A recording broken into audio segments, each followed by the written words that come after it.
The first update is on the Vande Bharat mission. You would know that with the launch of the Vande Bharat mission from 7th May, this massive whole of government effort to respond to the COVID-19 situation entered a new phase. The Vande Bharat mission is the largest and most complex exercise ever undertaken by the government for the repatriation of our nationals stranded overseas.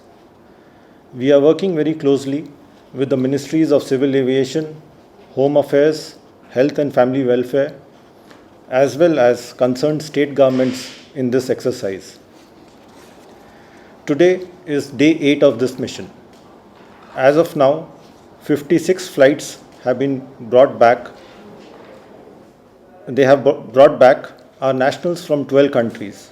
In addition, 904 Indians were repatriated from Maldives by INS Jalashwa and INS Magar on 10th May and 12th May respectively. Some others have arrived through deportation flights from various countries. In the last few days, more than 12,000 Indian nationals have safely returned. We are launching the second phase of Vande Bharat mission from 16th. This will go on till the 22nd of May. In this phase, we will bring back Indians from 31 countries. 149 flights, including feeder flights, will be deployed. Additional 18 countries will be covered under this phase, and these countries include Indonesia, Thailand, Australia, Italy, France, Germany, Ireland, Canada, Japan, Nigeria, Kazakhstan, Ukraine, Kyrgyzstan, Belarus, Georgia, Tajikistan, and Armenia. As you can see, we are broadening this ambit every week in a phased manner, keeping into view our quarantine capacity, health protocols, etc. And till now, 1,88,646 Indian nationals have registered to return on the portal which is managed by MEA. You can also check our website for the entire flight list of Vande Bharat mission. The second update is on Mission Sagar, and we have already informed you that under Mission Sagar, government has sent Indian naval ship Kesari to Maldives, Mauritius, Madagascar, Comoros and Seychelles. This ship has been sent in response to the request for assistance received from these countries, and it carries on board 2 medical assistance teams, consignment of COVID-related essential medicines and essential food items.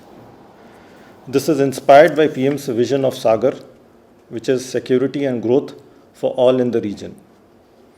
It is also in keeping with India's role as a first responder in the region. As of date, INS Kesari, which departed India on 10th May, is presently docked at Malé. Currently, the 550 tons of essential food items sent on board are being offloaded. This gesture has been widely appreciated by the people of Maldives. Foreign Minister Shahid and Defense Minister Maria Didi together participated in a virtual handing over ceremony along with our High Commissioner. President Solé, Foreign Minister and Defense Minister have also issued messages commending India's friendship and assistance for the food security of Maldives during the holy month of Ramadan. So this is by way of updates on Vande Bharat mission and Mission Sagar. I will also give you a response. Many of you have sought our reactions to incidents on the LAC between India and China. So I have a readout of our response. This is also on record and will be shared with you. India and China attach utmost importance to maintenance of peace and tranquility in all areas of India-China border regions. Prime Minister Modi and Chinese President Xi Jinping in their informal summits in Wuhan in 2018 and in Chennai in 2019 had reaffirmed that both sides will continue to make efforts to ensure peace and tranquility in the border areas. This is essential for the overall development of the bilateral relations. The two leaders had also directed their militaries to earnestly implement various confidence building measures agreed upon between the two sides, including the principle of mutual and equal security, and strengthen existing institutional arrangements and information sharing mechanisms to prevent incidents in border regions. As a result, India-China border has largely been peaceful. Occasionally, however, on account of difference in perception of the alignment of the line of actual control, situations have arisen on the ground that could have been avoided if we had a common perception of the LAC.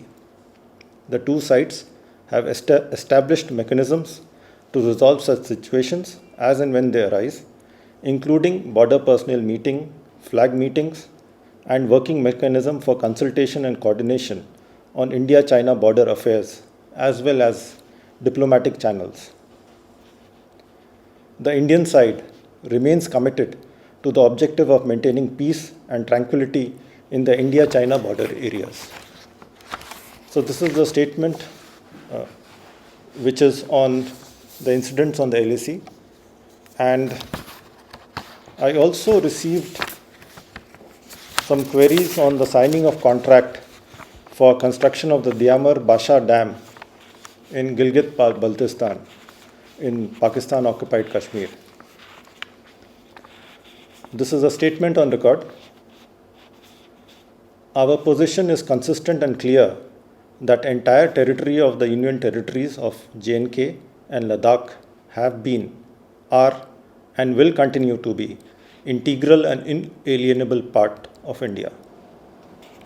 We have consistently conveyed our protest and shared concerns with both China and Pakistan on all such projects in the Indian territories under Pakistan's illegal occupation.